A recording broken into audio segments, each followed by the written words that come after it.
Assalamualaikum warahmatullahi wabarakatuh. Pemirsa Hasanah, apa yang Anda akan lakukan jika anak Anda tiba-tiba memiliki kemampuan luar biasa? Lancar berbahasa asing atau pandai bermain musik padahal tidak pernah mempelajarinya? Mampu mengobati padahal tidak memiliki pengetahuan tentang ilmu kedokteran? Atau mampu melukis dengan guratan gambar penuh misteri? Apakah semua itu anugerah atau sebaliknya? Anak-anak semacam ini dikenal dengan sebutan indigo.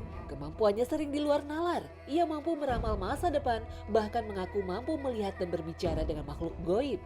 Karena itulah anak-anak indigo menjadi bahan riset yang melahirkan banyak teori. Misalnya anak indigo dianggap sebagai penderita gangguan saraf. Tapi ada juga yang melihatnya lebih positif. Anak-anak indigo adalah anak-anak cerdas dan kreatif dengan kemampuan spiritualnya yang tinggi. Mereka memiliki indera keenam hingga mampu menembus alam goib. Mereka terlahir dengan jiwa yang tua, bahkan disebut reinkarnasi dari tokoh-tokoh masa lalu dengan misi menyelamatkan dunia. Lahirnya anak-anak indigo diduga akibat perubahan getaran bumi. Karena pada tahun 1970-an, bumi mengalami resonansi sekitar 7,83 Hz. Dan di tahun 2000-an berubah lebih cepat hingga 13,5 Hz. Secara teoritis, getaran bumi yang semakin cepat akan membuat bumi makin panas dan suhu pun ikut meningkat. Namun teori ini masih sekedar dugaan, sulit dibuktikan secara ilmiah.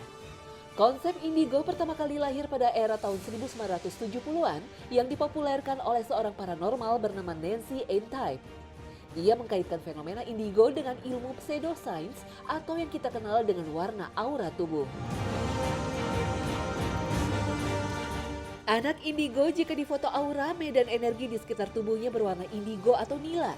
Menurut hasil penelitian di Rusia pada tahun 1994, anak-anak yang lahir indigo ternyata memiliki sistem kekebalan tubuh lebih kuat beberapa kali lipat dibanding anak biasa. Diduga karena ada perubahan gen sebagai bentuk evolusi manusia. Anak indigo biasanya berperilaku lebih dewasa daripada usianya, tidak mau diperlakukan sebagai anak kecil. Ia memiliki kemampuan intuisi yang tinggi, tidak mudah diatur, tidak mau berkompromi, emosional, dan memiliki kemampuan metafisik. Namun ada yang berpendapat lain. Kemampuan supranatural bukanlah anugerah karena merupakan campur tangan bangsa jin. Tidak hanya menimpa anak-anak, bisa juga orang dewasa. Mereka sejatinya telah dirasuki makhluk halus hingga kemampuannya di luar manusia normal. Lalu bagaimana indigo ini dalam agama? Indigo bukanlah keistimewaan yang dianugerahkan Allah Ta'ala kepada manusia.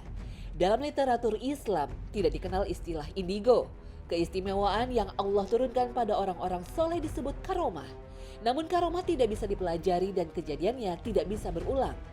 Sedangkan Allah menganugerahkan mukjizat khusus untuk para nabi dan rasulnya.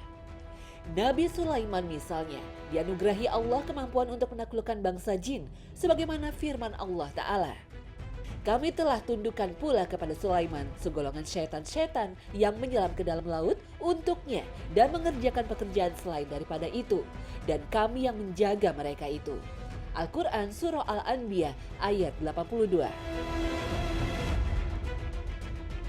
Orang yang menderita indigo mengaku mampu melihat kejadian masa lalu, kejadian yang berlangsung di tempat lain, bahkan melihat kejadian masa depan. Tidak ada yang mengetahui hal goib kecuali Allah semata.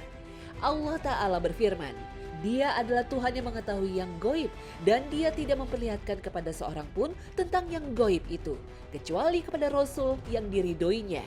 Sesungguhnya Dia mengadakan penjaga-penjaga malaikat di muka dan di belakangnya. Al-Quran Surah Al-Jin ayat 26 hingga 27. Rasulullah tidak memiliki kemampuan mengetahui hal goib atau meramal masa depan, kecuali yang Allah wahyukan. Rasulullah Shallallahu Alaihi Wasallam pernah mendatangi Ibnu Sayyad, seorang yang dianggap bisa meramal. Beliau ngetes kemampuannya. Tebak kata yang kusimpan dalam hatiku. Ibnu Sayyad menjawab, "Duh." Mendengar jawaban ini, Nabi Shallallahu Alaihi Wasallam bersabda, "Duduklah, kamu tidak akan melebihi batas kemampuanmu." Hadis riwayat Bukhari. Mungkin saja apa yang diramalkan oleh orang indigo ada benarnya, seperti yang dilakukan oleh para dukun. Aisyah radhiyallahu anha menuturkan beberapa orang bertanya kepada Rasulullah tentang dukun-dukun. Rasulullah berkata, mereka tidak memiliki kebenaran sedikit pun. Para sahabat berkata, terkadang para dukun itu menyampaikan sesuatu dan benar terjadi. Rasulullah menjawab, kalimat yang mereka sampaikan itu datang dari Allah yang telah disambar dicuri oleh para jin. Lalu para jin itu membisikkan ke telinga wali-walinya sebagaimana berkoteknya ayam dan mereka mencampurnya dengan 100 kedustaan. Hadis riwayat Bukhari dan Muslim. Orang indigo mengaku sering melihat penampakan makhluk halus. Sementara dalam Al-Quran dijelaskan bahwa sifat asli manusia tidak mampu melihat jin. Sebaliknya jin mampu melihat manusia.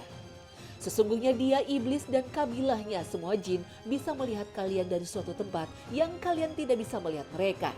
Al-Quran Surah Al-A'raf ayat 27.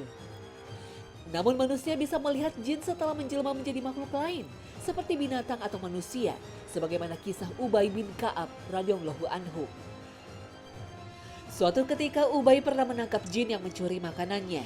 Ubay bin Ka'ab berkata kepada jin itu, "Apa yang bisa menyelamatkan kami manusia dari gangguan kalian?" Si jin menjawab, "Ayat kursi. Barang siapa membaca di waktu sore, maka ia akan dijaga dari gangguan kami hingga pagi. Dan barang siapa membacanya di waktu pagi, maka ia akan dijaga dari gangguan kami hingga sore." Lalu paginya Ubay menemui Rasulullah SAW untuk menuturkan hal itu. Dan beliau menjawab, "Si buruk itu berkata benar." Hadis riwayat Hakim, Ibnu Hibban, dan Tabrani. Jadi, jika ada orang yang mengaku mampu melihat jin dalam bentuk aslinya, sesungguhnya penglihatan yang dimilikinya adalah penglihatan jin, bukan dirinya. Jin telah merasuki dan menguasai dirinya karena tidak ada yang mampu melihat jin kecuali jin itu sendiri. Wallahu a'lam.